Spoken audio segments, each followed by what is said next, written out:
Shut up and Good evening, ladies and gentlemen. We are back once again.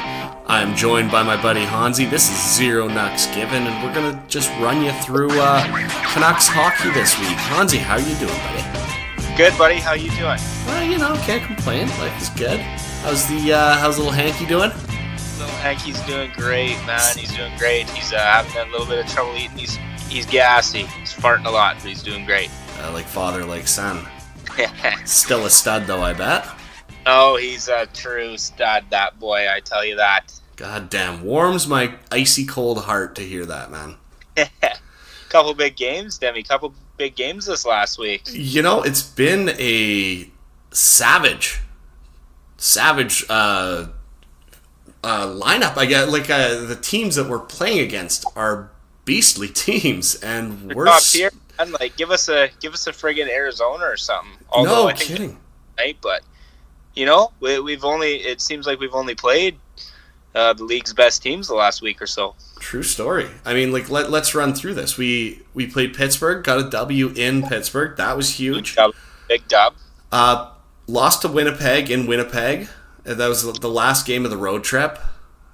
So I'm not gonna harp on them for that. I bet you every team in the NHL after that road trip would lose to Winnipeg in Winnipeg at that point. I mean, the peg is hot in the peg. That crowd, they get their team fired up, and that's and not to say that I wasn't expecting Vancouver to win it, but that's a tough one at the end of a Eastern road trip, especially, and then you come back and stop through Winnipeg. But that was it was good. But just a little bit outmatched in that one, I think. Yeah, man, they're a good ass team, man. There's so much depth. When I was watching that, it was just like it was wave after wave. Okay, the Scheifele line sits on the bench, and all of a sudden you got Ehlers and Laine out there. It just seemed nonstop, relentless. I think I've said this before, but I think that's the team to model this rebuild around, and I think we're on the right track. A lot of skill guys, but they've got a lot of grit and sandpaper on that team as well. So they're my pick to win the cup. Yeah, and I mean I think they're probably one of the favorites out of the West if you look at them, and maybe Nashville, who's still, I don't even think Nashville's lost a game yet, but Winnipeg is they got that good veteran leadership. They got guys like Brian Little and Blake Wheeler, and I mean guys that are they're proven, and then they got all the young talent, and I think that's exactly what we'd hope that this Canucks team turns out to be in the next couple of years. Yeah, fingers crossed. Well, enough blowing Winnipeg. You know what? Although I will say, fucking good on them. Canadian team, Canadian city, they love their hockey there. I'm happy for them. I hope they do well. And but still, fuck them. Well, yeah. I mean, if it comes down to Vancouver, Winnipeg, fuck them. Yeah. But when it comes down to a Canadian team versus an American team, I'm gonna cheer. I'll cheer on Toronto over any American team in the league. I don't give a shit. I don't know, buddy. I find that really tough to do, but I don't know. I'm extending an olive branch here. I hate them. I hate the Leafs, but I mean, go Canada, I guess. That's my point. We are all Canadians. Let's stick together to some extent. I know the rivalries when Vancouver's playing Calgary, Edmonton, man. I do not hate teams more than when Vancouver is playing a Canadian rival, but at the same time, if it's playoff time and Vancouver's out, I don't give a shit which Canadian team it is, but I am going to be cheering for them over an American team. Last Canadian team to win the Cup was a fucking 93, man. Kirk Muller and the goddamn Montreal Canadiens. So we're overdue. I'd at least like to see some Canadian fans in Canada going bananas, right? And we haven't. It would be nice, and hopefully not the kind of bananas that our so-called fan base displayed in 2011, because that's pretty embarrassing. I mean, we don't need any more riots. Yeah, definitely a black spot on our history, but it's a couple assholes. It wasn't the fan base, and I mean that's what I was maybe trolling a couple Calgary reporters on social media, and they were kind of chirping how after the stuff came out about Mike Matheson getting the death threats, and one guy from Sportsnet in Calgary said, oh, this can't be the same fan base that almost burned down their city. And it's like, listen, bud, that's a massive generalization here. Like, it was a couple assholes. It wasn't the fan base. I mean, most of Vancouver's fans, and by most I say fucking 30%, are fans like us, and we just want the boys to win, and we're optimistic. But there is a lot of assholes. There's a lot of suits, and there's a lot of people lots of guys that get tickets that could really fucking care less about the game, and I hope maybe that changes in the next couple of years. I've talked about this in the past about how Vancouver, or at least our arena, Rogers Arena, when the arena shifted or went from the PNE in the Pacific Coliseum to Rogers Arena, formerly known as GM Place, there was a shift in the attendees. In Pacific Coliseum, we were very much a blue collar team. Those tickets were cheap, and it was in East Van. Was a bit of a scuzzier area back then, and the fan base was bananas. Look at the crowd in '94, and tell me that you've seen something similar.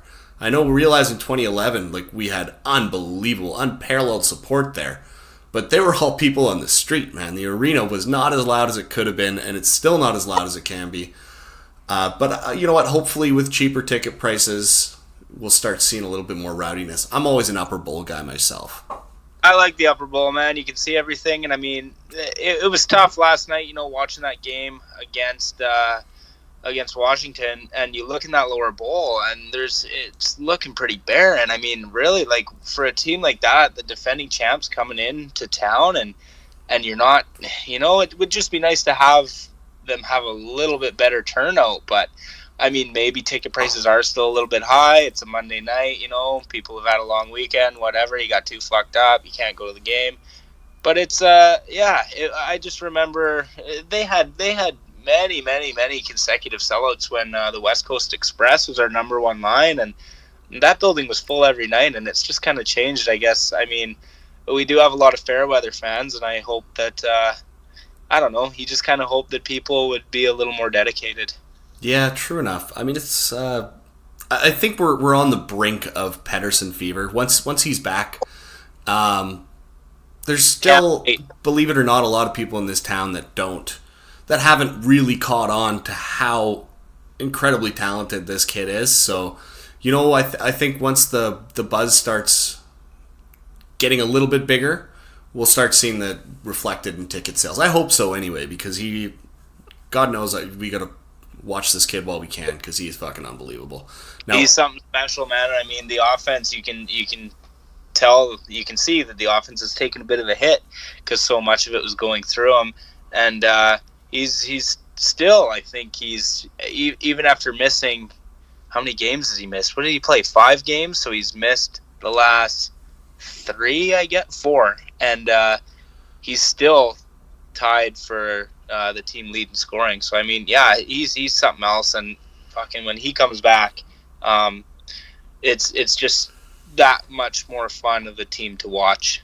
Absolutely. When I was watching the Washington game last night, I couldn't help but think to myself that we really needed that offensive punch. We needed a little bit of creativity, a little bit of panache, just to push us over the edge, because it was back and forth for a long time. You look at the scoreline, 5-2, it looks bad, but more or less it's a 4-2 game. There was an empty netter there, and for most of the game it was a 1-goal game. So it was a little bit of flash, a little bit of a punchy offense that could have been the difference. And Washington has plenty of that. They got the TJ Oshis, they got the Alex Ovechkin, who had a fucking unbelievable game. Credit's due. Kuznetsov is he's unbelievable too. I mean, those guys are again a top 5 offense in the league, and you hope with the emergence of Petey, and hopefully by next year Quinn Hughes. I mean, look at what your power play could look like then. Yeah, I'm excited for Quinn Hughes. I thought personally he should have been playing this year. I understand going back to college was probably the responsible move. We're not contending for a cup this year, so fine.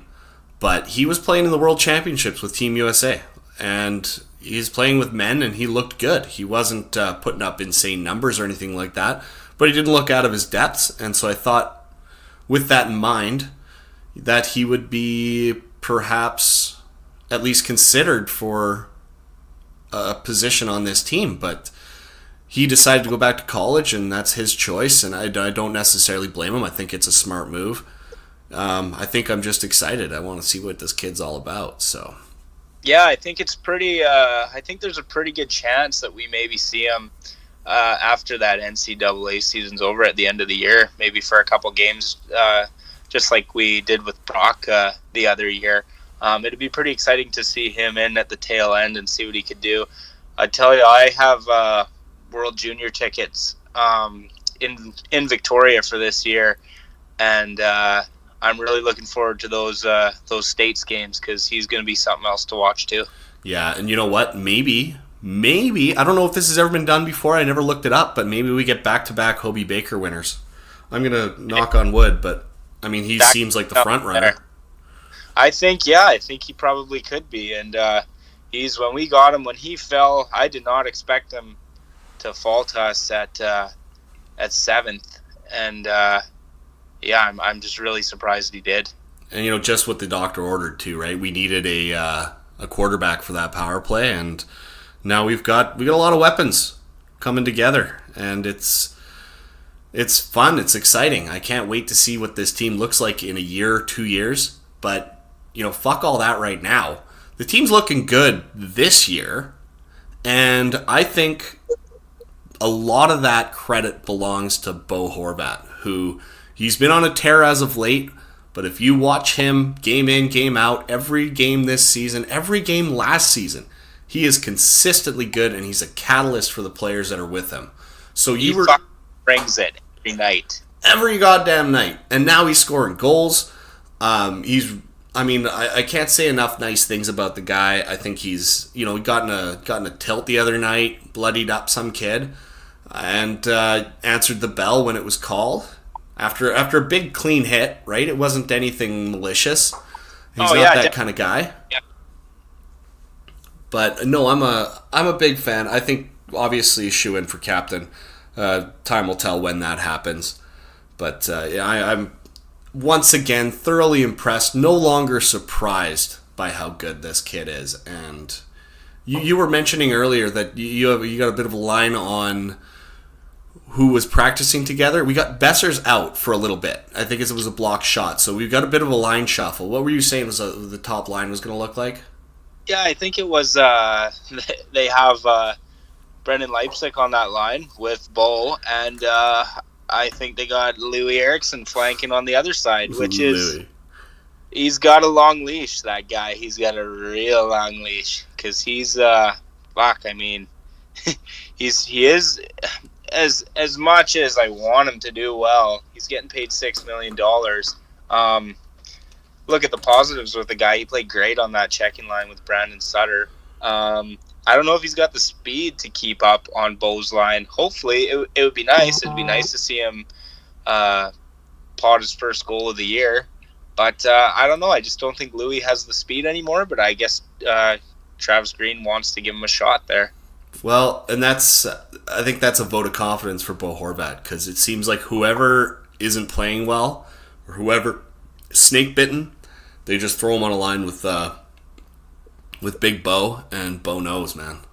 I mean, Bo fucking knows, and this is somebody who is probably one of the most underrated centermen in the league. I don't think he gets the recognition he deserves. He has 5 goals. He has 2 game-winning goals out of their 5 wins. He fucking threw down the other night, beat some kid up, like you said.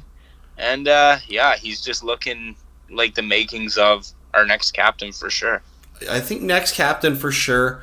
The other thing that's always kind of bugged me about the conversation surrounding Bo Horvat is the fact that he's never been taken seriously as a prospective number 1 center. It's always, we got Bo Horvat, but we need a number 1 center. Now, granted, we have Pettersson, who is undeniably a number 1 center, but Bo, he's a number 1 center too. He's that good. He's got that type of pedigree that I think he could absolutely fall into that role. He gets better every year. So I I think he could be a consistent 60, 70 point guy. Like, he's scratching the surface right now. And I mean, you look at last year, and there was a stat where the Canucks were over 500 when both Bo and Brock were in the lineup. And you saw on that overtime goal against Boston the other night, those two work well together. And I think they're going to be paired together for a long time. And it's just a matter of who's going to be paired with Petey now, because it seems like he can make anybody better. But Bo is just, he's underrated. He is a number one center in my eyes, and I think it'll just take a little while for other people to realize that as well. It's a bug out too when you think about how young he is still, right? Like, what is he, 24, 23? Yeah, he's young. I mean, he probably hasn't, definitely hasn't hit the prime of his career yet, and I like watching him. Like, I mean, he's a hard worker. He drives hard to the net all the time. And he's like a reincarnation of Trevor Linden, but maybe a little bit better. Yeah, agreed. I've made that comparison before. I like that. He brings a lot of the same characteristics to the table, but you're right. I think he's got better hands, a better scoring touch. No slight on Linden, man. He's the best Canuck ever, in my opinion. But, maybe best Canuck ever might have been too strong a statement. Best Canuck captain? I don't know. That were pretty good. Yeah, I mean, that's a whole can of worms where we start talking about the best Canuck ever. Is it Bure? Is it Gerald Diddick? I don't know. I think it's Dave Babbich's mustache. I'm pretty sure. That thing is goddamn unbelievable. I believe he still has it, and I think I saw him in a car commercial recently, and he looks like he could still play. I actually we saw him up after a game for my buddy Stag. We got tickets through a friend up to, I don't know if it's Club 500, whatever it's called. We went up there actually, and Babbage was up there, Lume was up there. They loved my buddy in his dress. It was hilarious. Just beauty guys, like awesome guys. And Lume, you could tell he wanted to party. He was looking to go out, but said he wasn't allowed where we were going. So I ran into Lume one of my drop-ins one time, and that guy, he's still got it, man. Holy shit. Just a tank. I didn't realize how big he was, but he looks like he could still compete.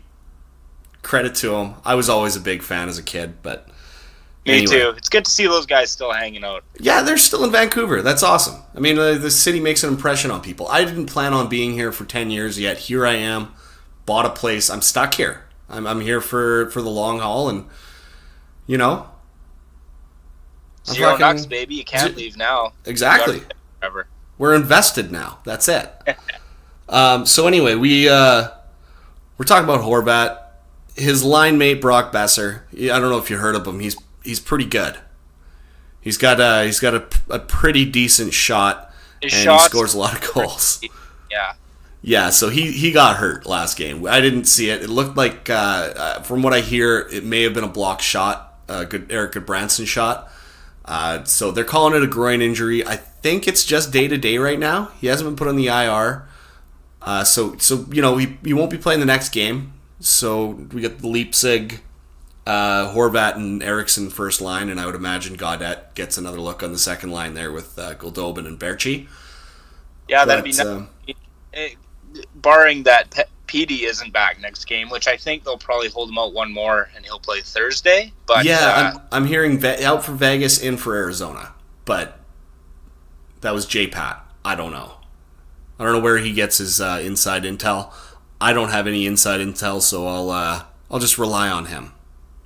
I mean, Arizona could be a real good team to come back in and maybe pad the stats a bit. Ooh, that would be nice. Would be nice. Well, but they're looking. He's I don't know. We'll see. I guess we'll see. Having Bezer out is obviously that's pretty big, because it's your top right winger, but and it's a lot on your power play too. But I mean, maybe these other guys can step up. Vegas, don't underestimate them. They got some guys that need to get going. Max Pacioretty being one of them, and but I think they haven't had the start that they wanted, and maybe the Canucks can take advantage of that. Who do you think gets the start in net? Markstrom or Nilsson? I think you got to go back to Markstrom now. I was actually surprised that they didn't go back to him for the Washington game because of how well he played in the Boston game. But I think definitely you go with Markstrom now. Nilsson didn't play terribly. That Washington team's just so good, but I think you go back to Markstrom for sure. Yeah, Markstrom, by the way, is 0-6 against Washington in his career, so that might have had something to do with it. That maybe makes sense then, yeah. So there's a couple other guys I want to talk about here. The first, I just wanted to give a shout out, a big old fucking Zero Nucks giving thumbs up to our boy Alex Edler. He's leading the league in blocks. He's got 5 assists, no goals yet, but they'll start coming if he keeps playing the way he is. What do you think? Man, he's been playing great. He's looked good since the start of the season. Yeah, like you said, leading the league in block shots. He just looks good in his own end. Good making that first pass out. He's been physical. I got into it with someone because they were calling him a pylon last year and how he's past his prime and he's one of our worst defensemen. And I mean, pylon doesn't play 23 minutes a night and put up over 30 points and block as many shots as he does. Sorry, he doesn't. And I mean, he maybe last year was giving the puck away a little too much, but he's still our best defenseman in my eyes until these young guys come up. And pretty impressed with how he started the year. And let's keep in mind, I believe he's 32 years old. So it's not like he's, trying to crack 40 in the next few years. He's got some gas left in the tank. And this looks like he started this season with some pep in his step, and if he can keep that up, well, that certainly helps our power play. It certainly helps our penalty kill, which has been actually pretty good this year. I mean, we gave 1 up to Washington yesterday, or did we give 2 up? That might have hurt the stats a little bit. I think there was maybe 2. I think the Kuznetsov goal and maybe the second Ovechkin goal as well. Right. So that actually brings me to another point. One of the things, and I know this is a podcast to point out the positives, but I'm going to point out one negative here, and that is we need to stay out of the goddamn box. We're one of the most penalized teams in the league this year. There was a couple questionable calls last night. I definitely can't really quite put my finger on the one where I think it was called interference, where somebody was in front of the net. I think it was Edler setting a pick.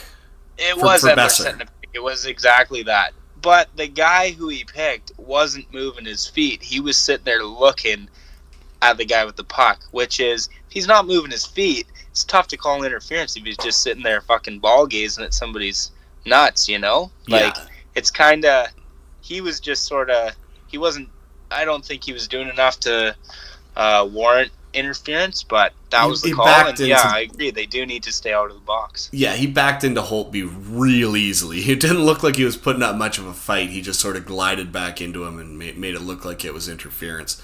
The other one I didn't like was Goodbranson getting high-sticked, and granted he retaliated with a cross-check, but you know what, if you're going to let one go, let them both go, because that was a big momentum shift. I think they scored on that power play. If not, they scored shortly after. And that's the way the cookie crumbles, I guess. But it sucks when a high stick goes unnoticed. Yeah, man. In a tie game, that's the difference, right? It's a big turning point for sure. Either way, I'm making excuses. That's just fucking my bias, I guess. It's the fucking way she goes, man. Sometimes she goes, sometimes she doesn't go, and it's just the way she goes. Wise words from a wise ass motherfucker. So, one other guy you wanted to talk about, local hero, the pride of Abbotsford, British Columbia, and a guy who has been touted as a draft bust since his draft year. We're going to show him a little love. Yeah, let's take some heat off of Jake Virtanen, because you know what? The kid's been playing all right, and I was listening to 650 the other day. Those motherfuckers just like to bash everyone. The media is super negative in Vancouver. I mean, they point out positives when we win, but when there's a loss, there's a lot of negatives. And I forget who it was. His name's Kellen. I'll just call him the Crotch Skin. That's not his actual last name. It's close to that. But he was drafted by the Canucks, and he never played a fucking game. But he went on the air there to say that Jake Virtanen had no hockey sense. He just has no hockey sense. Well, listen here there, my Crotch Skin. He's 7th on team scoring, which isn't actually that bad considering our team. He's physical. I thought he looked pretty good last night.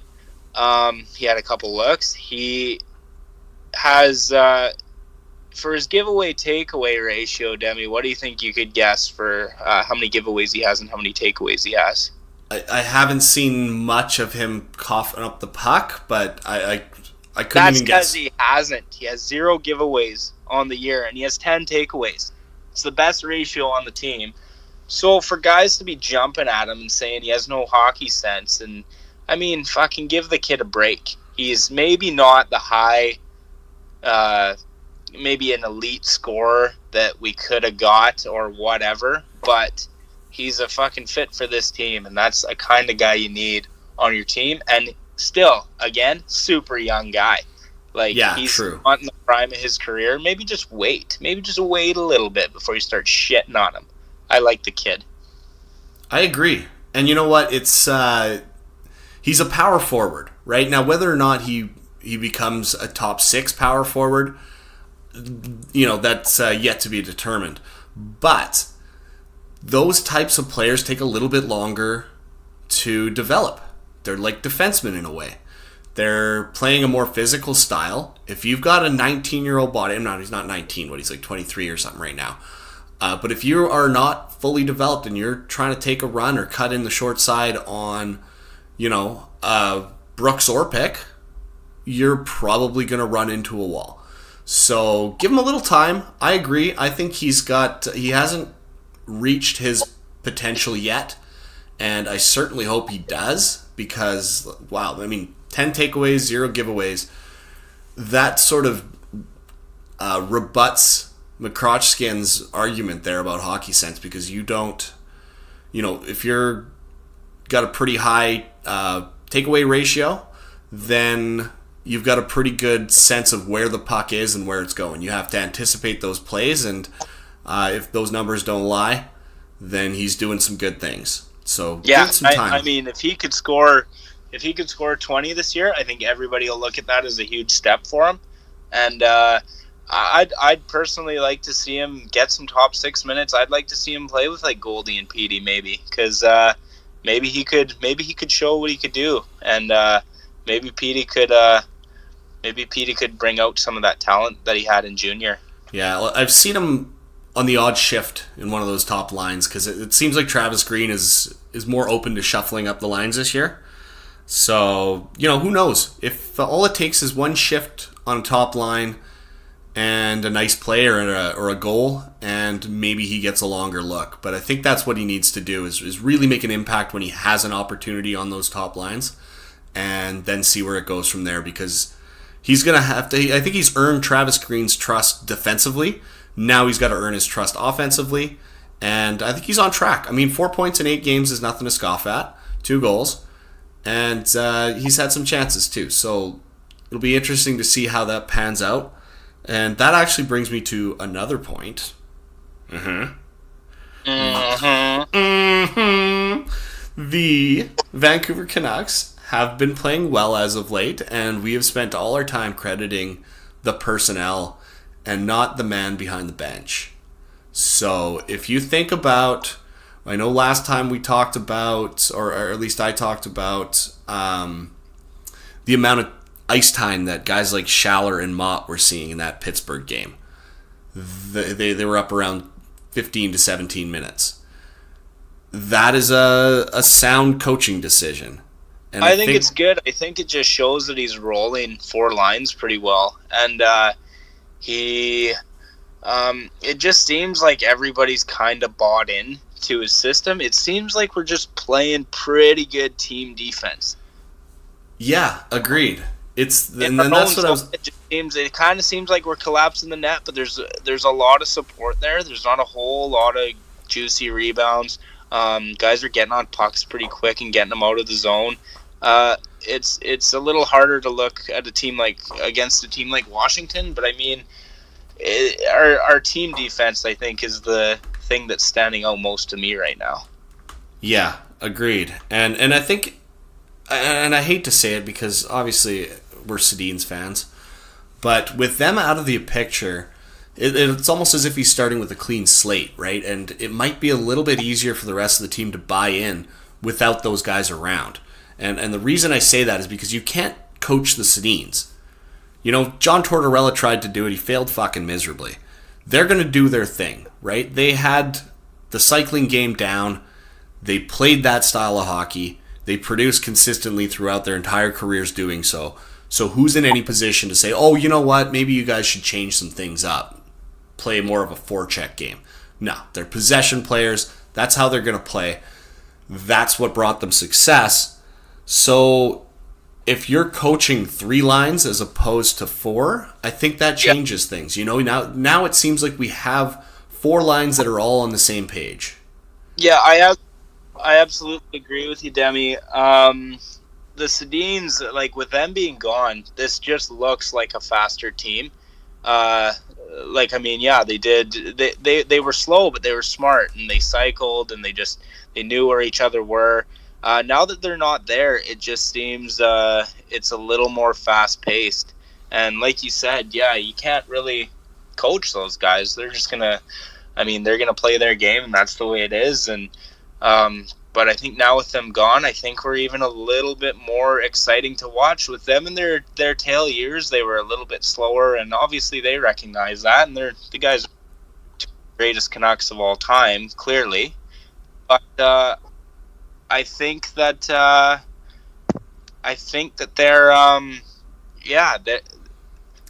they're just a little bit more. It's more exciting. Yeah, you had a little bit of trouble with that one, eh? Sorry, that was a little bit of a tangent.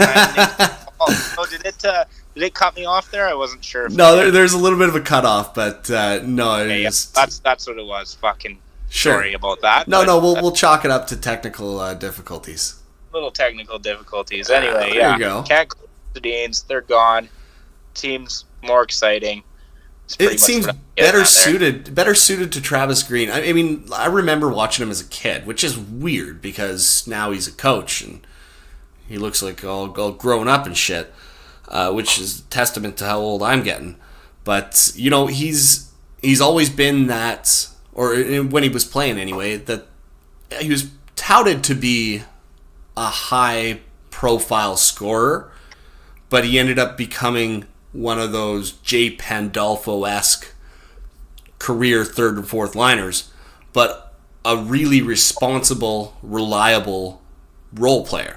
And he seems to take a shine to players that are willing to play that 200-foot game. You know, they're willing to play defense or be responsible defensively as well as provide some offense. So I'm not surprised that the team is buying in because we do have a lot of guys like that. You know, Jake Virtanen cutting his chops in the AHL with them became a far better two-way player, which gave him an opportunity to play in the NHL, in my opinion, right? If you were looking at him as, if this guy can't score 20 goals in the NHL, then he's going to play in the AHL. He's not Reed Boucher now.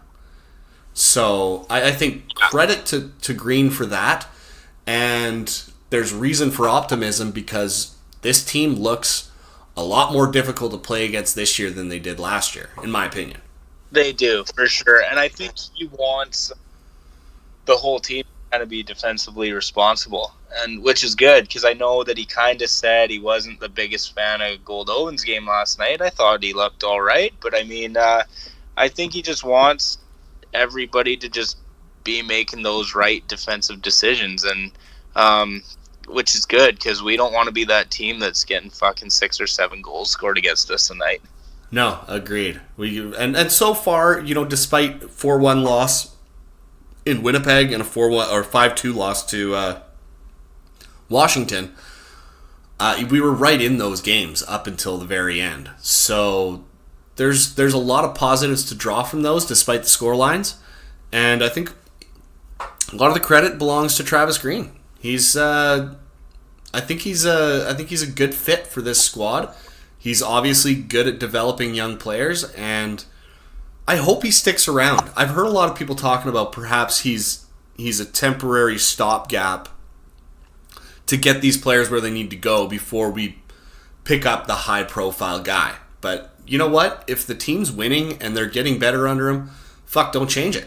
That's my opinion. Yeah, you bet. I don't know. I think he's a pretty good fit to come in. You had a guy like Tortorella come in. He obviously didn't work out. You had Willie Desjardins come in. He obviously didn't work out. Actually, Demi, could I give you a little pause here? I just need to run out. So I'll be back in just a sec here. Sorry about that. Hey, no sweat. I'll pause and nobody will know any different. Excellent. All right. See you in a sec. Oh, there we go. And we're back. That didn't take long at all. Sorry, motherfuckers. Rude ass son of a gun. Trying to take care of your son and shit. Try and keep my language down. Oh yeah, right. It was just some. There's a milk handoff to the father-in-law for the baby. It's all that stuff, Just quick and dirty little milk handoff. Dad stuff. Quick and dirty milk handoffs. So we basically we were talking off air there for half a second, and we don't have too much else to add. We got Vegas coming up tomorrow night, 10 p.m. Eastern time, but we don't give a shit about that. It's 7, and then we'll play again on Thursday, so back to back against Arizona. Look for Nilsson to start that one. And then Saturday night, Hockey Night in Canada, Pittsburgh in town for a big rematch. So, predictions? Well, I'm going to say that I think I'm saying we win all 3. I'm going out on a limb. We're winning all fucking 3 games. Petey's coming back. He's going to score a hat trick against Pittsburgh. Actually, you know what? Petey will get the hat trick against Arizona. Brock will be back, score the hat trick against Pitty. Yes. All right. I'm gonna also go with 3 wins in a row, just because it wouldn't be 0-0 given if we predicted a fucking loss. That's not how we do things. Who the fuck would we be if we're predicting them to lose? Come on. Bunch of fair weather sons of guns. That's what we'd be. No, I think it'll be Vegas will be interesting. They haven't looked quite as good as the Stanley Cup form, but they're still pretty solid. You can't underestimate them. Arizona, I'd love to see a win there. And Pittsburgh in Vancouver, that's going to be fun, man. But we seem to have Pittsburgh's numbers, so you know what? As much as our bias is saying 3 wins in a row, it's not all that far-fetched. So we'll see. Either. I think that's a good... If we can get Brock and Petey back for that Pittsburgh game, that'd be nice. It'd just be nice to see how our offense could stack up against theirs. Yeah, the last thing we need are more injuries. One last thing I'm going to add before we sign off here. I don't know if I mentioned this earlier, but with Besser out, Darren Archibald gets the call up. Whether or not he sees the ice, I don't know, but I am a big Darren Archibald fan. I hope he gets in there. I hope he throws his weight around, perhaps some fists. And, maybe he punches faces in. What's that? Maybe he punches some faces in. Who knows? Maybe. He's good at it. He brings a lot of energy. I think he's the closest thing to Derek Dorsett that we got, and I'd like to see him get a look. But again, this is a competitive roster right now. You got to bring it if you want to see some ice time. Exactly. I think it's going to be we're in shape to watching a good few 3 games here. True enough. All right, buddy. Well, let's do this again. We will be getting back to you on Sunday? You good Sunday? Yeah, I think so. A little weekly recap. Let's do Sunday. We'll talk about the 3 games that we just predicted and see how smart we are. Smart or not smart, but probably smart. Yeah, we're probably pretty smart. Well, thanks for fucking having me again. Love it every time. Hey, my pleasure. I know it's a challenge working around the young Hank there and your lovely, lovely lady Jake Quellen. So please give her a big old hug from Demi and slap your boy Hanky a high five from Uncle Dem. I will, buddy. I will, and they're looking forward to listening to this. Woo, nice. All right. Well, ladies and gentlemen, that's our show. This is Zero Nucks Given. Thanks again for listening. If you made it all the way through, fucking right on. All right. Right on. Listen to me for 45 minutes can be kind of tough, I'm sure, but hey, thanks. It's been painful for me, Hahnsy. All right. Talk to you later, buddy. Thanks, buddy. Bye. Cheers.